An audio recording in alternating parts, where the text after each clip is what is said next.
Harvest tayo ng ating pang-ulam. Wala na tayong pang-ulam. Dito lang muna tayo sa at. Medyo tumanda napabayaan kong hinarvest. Pero okay lang to, pwede pa naman. Pwede pa naman to, di pa naman masyadong matigas. Ayan na lang natin na bumagsak sa ayan ayan Gusto na rin natin to.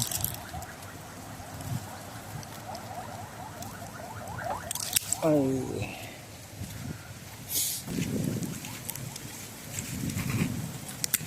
Yan. Ito yung ating harvest.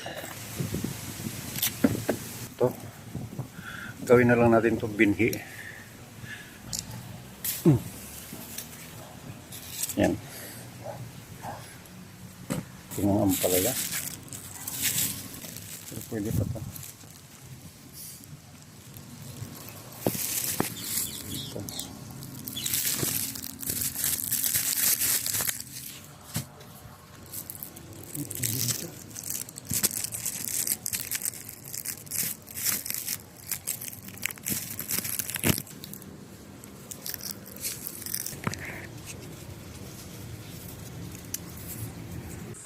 Meron tayong na-harvest dito na patola, 2 piraso.